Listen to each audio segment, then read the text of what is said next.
see what's happening, but let's roll with it. So the 6 steps of turning yourself into a personal brand. This is it's adapted from a blog post I actually wrote on medium.com.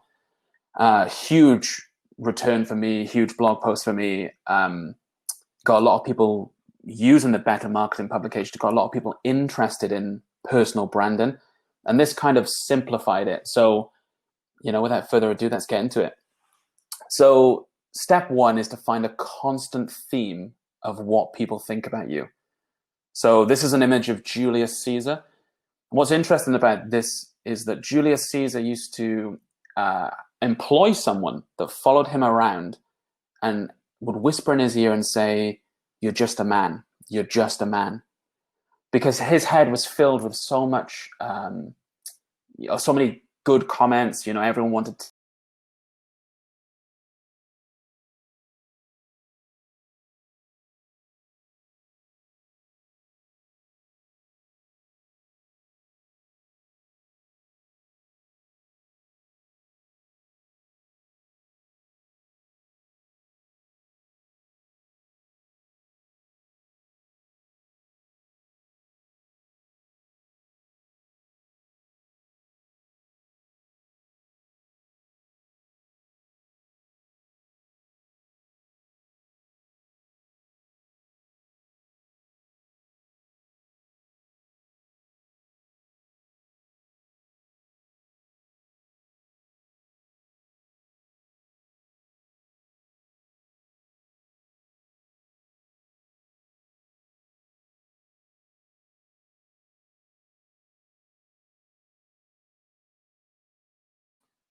Hello.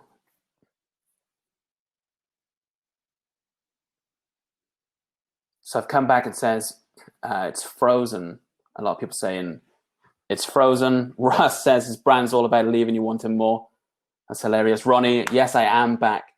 So can someone let me know, did that cut out for everyone? Or is, I guess we're sharing the keynote a bit too much? Yes, it looks like it did. Okay, at which point did you get to? Okay, stopped on the first slide. Okay, that makes sense.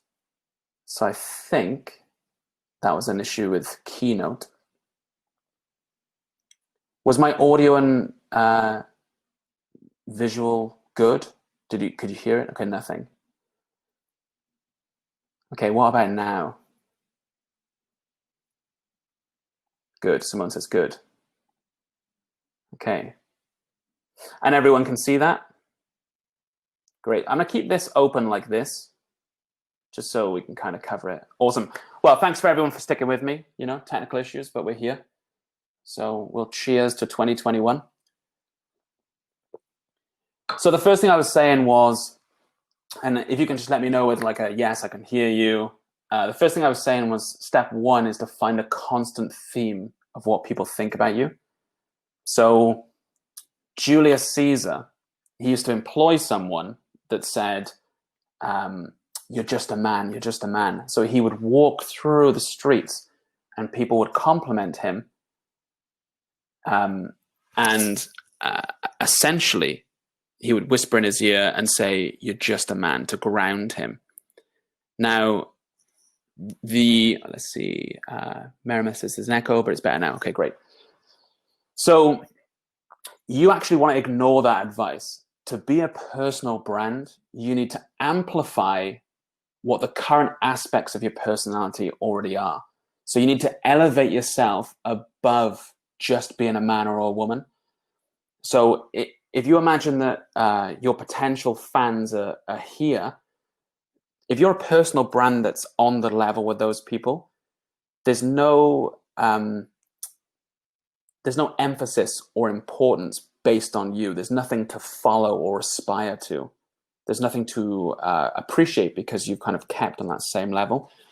So a lot of people have personal brands, and the way that I guess they do this, primarily, if you think of someone like Kanye West, for example, Kanye West was, in many polls voted as one of the most hated celebrities out there. He separates himself. It's because he elevates himself as a personal brand above other personal brands. So I'm not saying you need to be Kanye West, but I am saying that you, even if it goes against your own thoughts and feelings, you need to elevate yourself as a character away from just a normal man or woman in the street. You need to elevate yourself as a character. So as a perfect example for all of you to potentially understand Gary Vee, I'm sure most of you in the chat box are fans of Gary Vee. Gary Vee is crazy. You know, anytime you watch something of his, he's high energy. He's on the attack. He's hustle, hustle, hustle. Guys, I'm going to tell you, I'm going to show you 3 ways. I'm going to do this for you. It's a crazy amount of energy. And what he's done is he's taken his own authentic personality and he's turned it up to 11. So he is himself, but he's a character. He's created a character. So it's authentically him, but he's elevated that. He's amplified those aspects of his personality that people can attach to, and he's become a character. So if you can all still hear me, type in the chat window just so we know we're not going too far ahead. Great. Thank you, Bridget. Thanks, Sophie. Thanks, Arvind. Okay, so the way that I do this is, and years ago I did this, was you just go to Facebook, go to your social media following, and you're going to ask them to describe you in 1 word. And you'll be very surprised at what they come up with. You know, they might describe you as beautiful, smart, intelligent, well-read, super kind. You know, whatever they come back to you with, it might surprise you, you know, because you're going to be your own worst critic. You're going to be the person that judges themselves most harshly. So having other people describe who they see you as is really helpful, you know, especially if those people know you well. So by all means, ask your friends on social media, ask people you know in work, you know, in the office, I guess via Slack or Zoom, you know, hey, I'm working on a branding exercise for myself. I just wondered if you could help me out. Just describe me in 1 word. So, you know, none of you really know me that well right now, but I guess, you know, first impressions, you can maybe type in the chat window, who do you think I am? You know, who do you think I am as a person? And that will give other people reading the chat window examples of what they're likely to get back and what they're able to then amplify in their own creation of a personal brand. So let's go on to step 2. Step 2 is to find your passion. So this is a great thought exercise for everyone. Imagine you won the lottery. You know, there's in Europe, there's something called the Euro Millions, where everyone in Europe plays the same lottery, and they essentially get access to a much bigger prize pool. And this prize pool is like over 100 million usually. And that's like, there's so much money that you would never have to think about working ever again. So then it's good to think, okay, if I was to win that amount of money, what would I do in my free time? And you all have to answer that for yourselves. So if money was no object, if it was in complete abundance, everything was paid, your family were taken care of, you never had to work a day in your life again. But you needed to do something. You needed to have some kind of passion, some kind of hobby that would keep your mind active, that would keep you interested and fulfilled in life. What would that be? And there was a great speech given by Jim Carrey, and one of the quotes that he said in this speech was, you know, you have to follow your passion because you can fail at something you don't like, which is really insightful. It gives you a lot of introspection to think about. You could work, you know, 20 years, 30 years doing something, and then end up in a position like 2020 taught us, where there's a global pandemic, where you potentially lose that security and lose that job. So you may end up failing at something that you didn't necessarily like in the first place. So it's really important when you're building your brand, when you're discovering who you are and what your personal brand's going to be, that you're doing it for the right reasons, that you're doing it because you're passionate about it, and you would do it even if it was free. So next point is, what if you don't know what your passion is? And something, years ago, I saw in a Casey Neistat video, I think, because when he first started YouTube, and he has revolutionized the daily vlogging space for YouTube. And he's been surpassed now by kind of up and comers. But at the time, he said, the quickest way to find out what you want to do is to do something you don't want to do.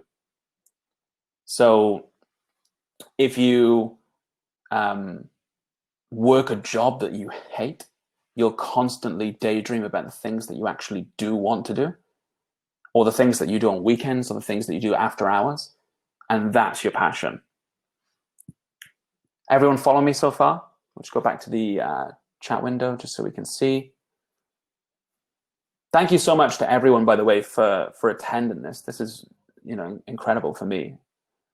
Ryan Stevens, yes. Okay. Yeah, we're good. All right, so I'll go back to the presentation. So step 3 of becoming a personal brand is to play to your strengths. So Ricky Gervais became famous at age 40 when he wrote The Office. He wrote about the office that he worked in. And when they asked him, how did you come up with this genius concept? He said, well, you just write about what you know. And although that just seems dismissive, everything else that he's come up with, everything else that he's come out with, his wildly successful podcast turned into like an animated series, just by being friends with Carl Pilkington. He created an Idiot Abroad. Every project he's done, he's just kind of stuck to what he knows, and he's playing to his strengths in that way. They make fun of certain actors, for like Hugh Grant, for example, for always playing himself. But the reason he was successful, he just stuck to what he knew. He just played to his strengths. So you just need to be consistent with whatever your strengths are. And because, we discussed in the last step that you're passionate about that, you've got more opportunity to potentially succeed with that as a personal brand and as a direction, because you're super passionate about it. It's usually a strong suit for you. It's usually a strong area for you, and you're consistent with what you know. So you're not going too far outside of that bubble. So step 4, creating a character and brand. Really interesting. Russell Brand, when he was designing his own personal brand years and years ago, when he used to be adorned head to toe in like leather and glitz and glamour, and his hair was like, 10 feet high behind his head, with like a can of hairspray. He developed that personal brand after reading a Matt Groening quote, which said, a good character is recognizable in silhouette.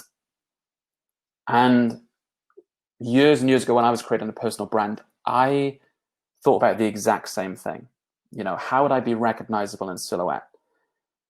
And, the hair is one. It's definitely one feature that I've kept consistent. I kind of kept this kind of quiff at the front of my head. And whenever I was like photographed or I was on video, I would be usually wearing a pair of, not usually, all the time wearing a pair of Ray-Bans Wayfarers, which at the time, I saw a TV show called Suits, and Harvey Specter, the main character, was wearing those shades. I thought they look cool, they look smart, sophisticated. I'm going to take that aesthetic feature and use it to define my brand. So this is actually on the side, what you're seeing is some fan artwork. Someone actually recognized, the kind of hair and the glasses remaining consistent, and they were doing silhouette artwork. I didn't commission this. They just completely did it themselves. They tagged me in on Instagram. But it was really important for me to see that what Matt Groening was saying when he was creating The Simpsons, and what Russell Brand was saying when he created his brand, that good characters are recognizable in silhouette. And this was affirmation for me. This was a turning point for me where I realized people have latched onto that. They've definitely subconsciously recognized that. So you need to ask yourself, what aesthetic features define your brand? And what character traits or phrases can you establish? So what can you say? You know, there's a lot of YouTubers that start with a certain phrase. You know, AJ Alvin's on here. We have a mutual friend on YouTube, Peter McKinnon. And he always does like a basically like, what's up? At the start of all his videos. And that's become a thing now. People emulate that phrase when they're describing him and his brand. So there's bound to be character traits, phrases, aesthetic features, glasses. Is it hair? Is it hats? Are you always in a suit? Do you wear the same color all the time? You know, I have a friend called Perseus who is always in a waistcoat. He always wears a waistcoat. And that's become part of his brand. And if I was to whittle that guy out of wood, I would do a waistcoat. I wouldn't struggle with who he is as a brand. And I'm sure if I showed that to a few friends, they would say, oh, that's Perseus, even without any facial features. So step 4 continued. It's just don't break character. You know, stay consistent with your personal brand. You know, don't talk about politics. Don't talk about religion, you know, unless that's part of your brand. But, you know, stay consistent to who you are, and people will recognize it. This is another piece of fan art that, you know, again, I didn't commission. They've done the same thing. It's got the hair, it's got the sunglasses. So, you know, although it's not sunny enough today to kind of stay consistent with that, if I was to be on video outside or photographed, I would, you know, have that aesthetic. So think about that with yourself as well. The next thing is your chosen media. You know, how do you increase your audience? And how do you choose the right platform for you? So whatever your passion's going to be, you know, if it's video, make sure that you're on YouTube, TikTok, you know, IGTV, Instagram. If it's music, it could be SoundCloud, it could be Instagram. If it's graphic design, it could be Pinterest, Behance, Instagram. In my case, I like to write. You know, my passion's writing. So I use Medium. Some people use Quora. They answer questions on there that forward to certain blog posts. So you need to choose a media that suits your creative output. You know, don't be on TikTok. You won't catch me dead on TikTok. It's not to say that TikTok's a bad platform. It's definitely a good platform for those that want to utilize that. But I'm not going to dance or lip sync.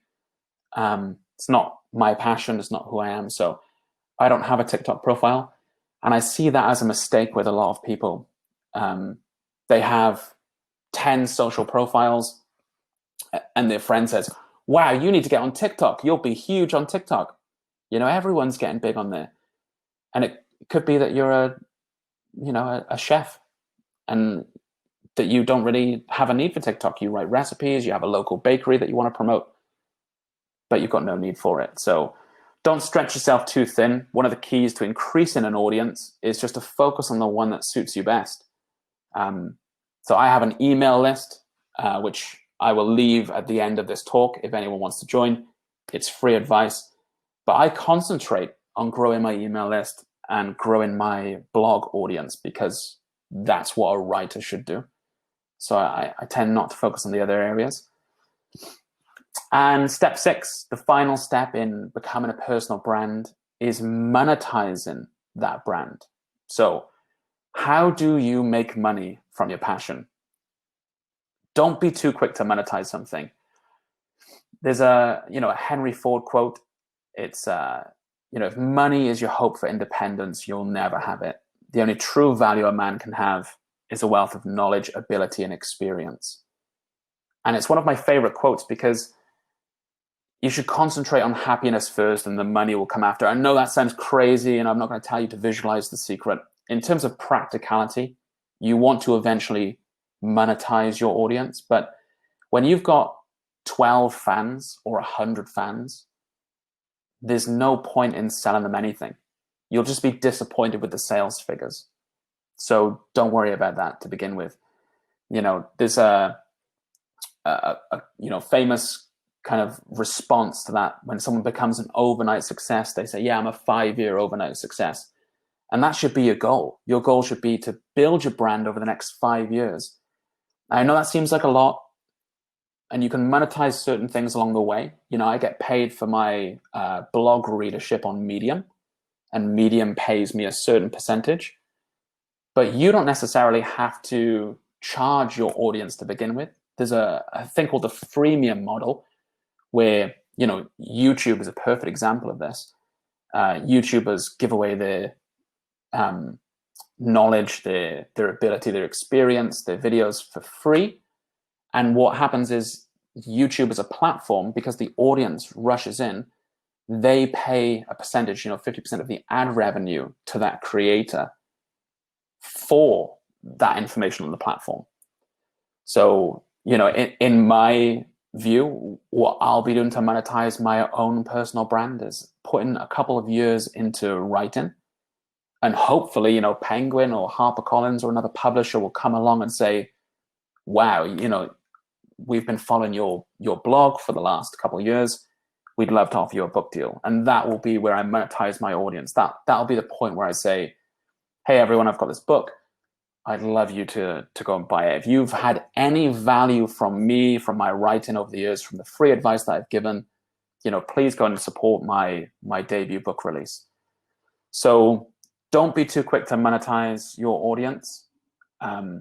Kevin Kelly has a goal, which is 1,000 true fans. It's a great article. If you Google Kevin Kelly, 1,000 true fans, you'll see that he says, you don't need 10 million people. You don't need to go viral. You just need 1,000 true fans that will follow you, that will appreciate you, and will get the most from you and stick around. And they will, buy whatever product you've got, whatever book, whatever course that you've got. And that's all you need. You can make a really good living with your passion for the rest of your life like that. So are there any questions?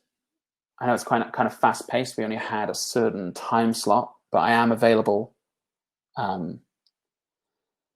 Great question. Russ says, how do you build up your email list? So I use something called SendFox. So if you go to this, it's called sendfox.com, and you can go to /Geraint Clarke. That's my name, Geraint Clarke. And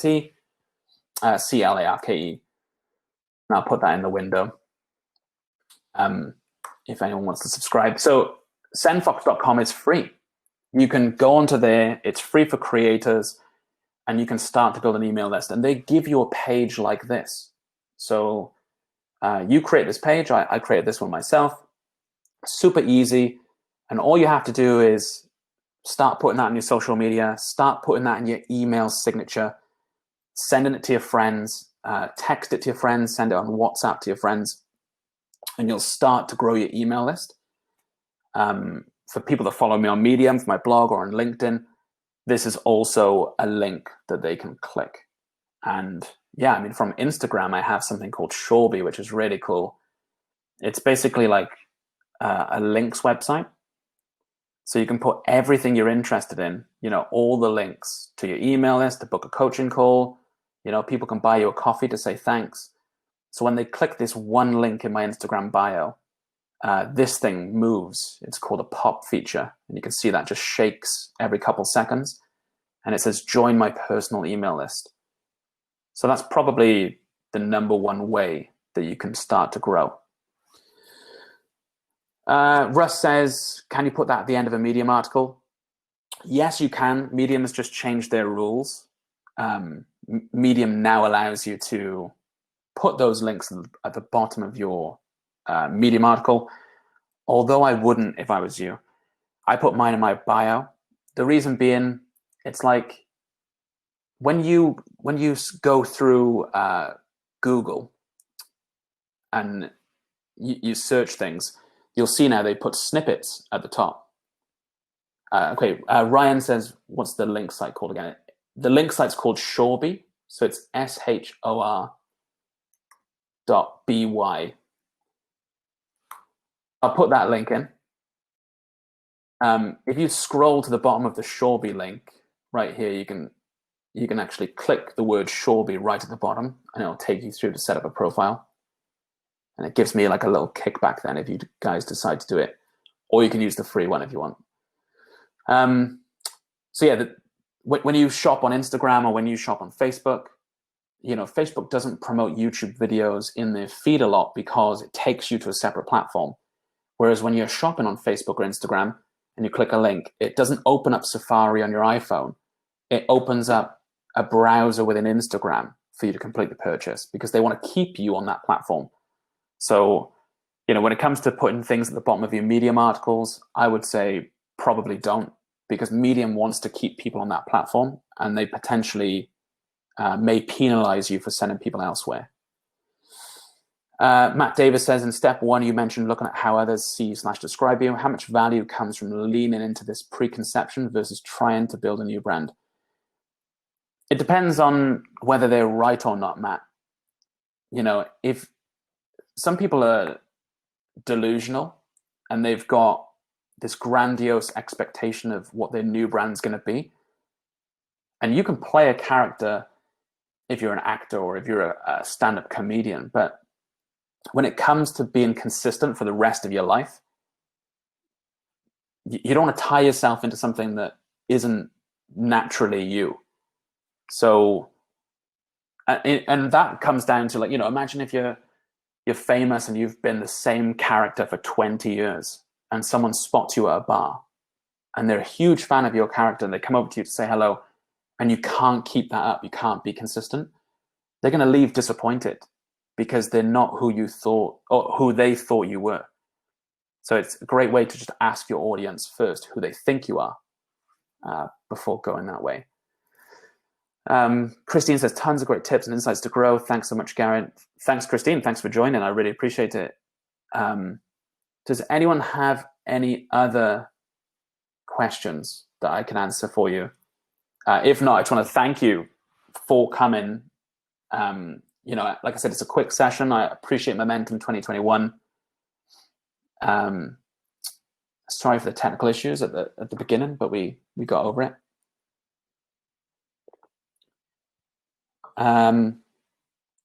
Russ, thank you. I really appreciate it. Sophie, thank you. Arvin, thanks a lot. Simone, thanks a lot. Enjoyed your session. Thanks, Simone. Appreciate that. And, I'm here if anyone needs me. You can follow my Shorby link. You can ask me questions. My email's in there. My Instagram's in there. You can book a session with me. You can get to my Facebook page. You can let me know. And if you are a fan of Medium and the Better Marketing publication, head over to Medium and you can follow me, geraintclarke.medium.com. So thank you very much. I will stick around for a couple questions if anyone does have any, but by all means, you can check out a few other amazing talks today at Momentum 2021. Thanks, Ryan. I really appreciate you coming along.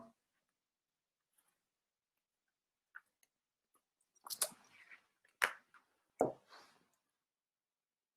see.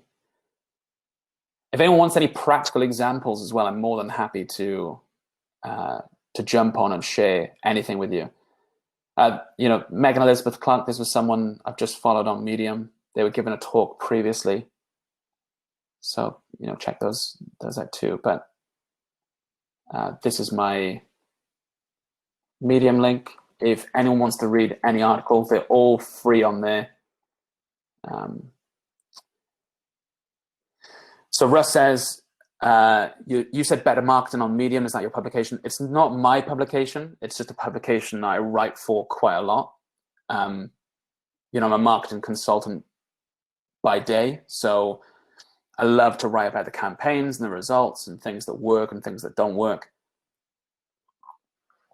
Just to give people some helpful lessons along the way. Sophie, how did you initially start? So I actually started as a magician. You can see I've got a deck of cards here. I'm talking probably, 2009. I started doing magic tricks.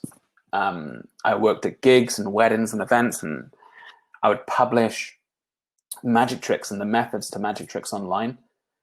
And at the time I worked for, it was a charity that was partnered with the NHS in the UK, and I was doing marketing for them.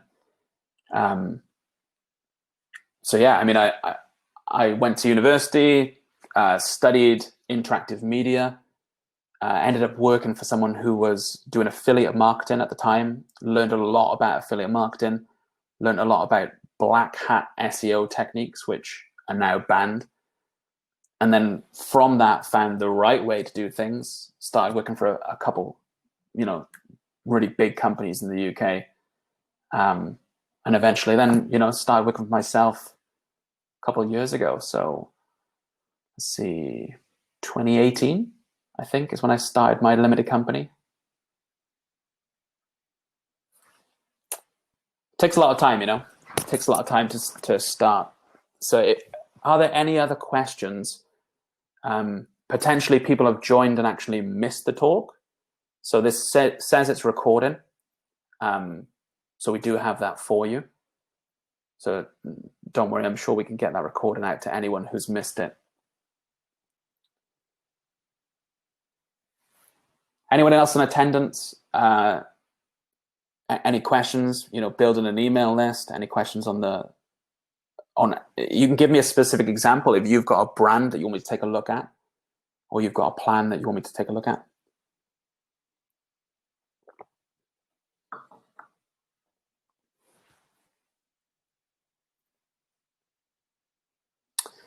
Okay, well, we'll wrap that up there.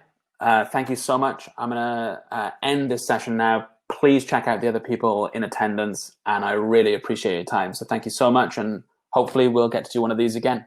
Take care, everyone. Bye-bye.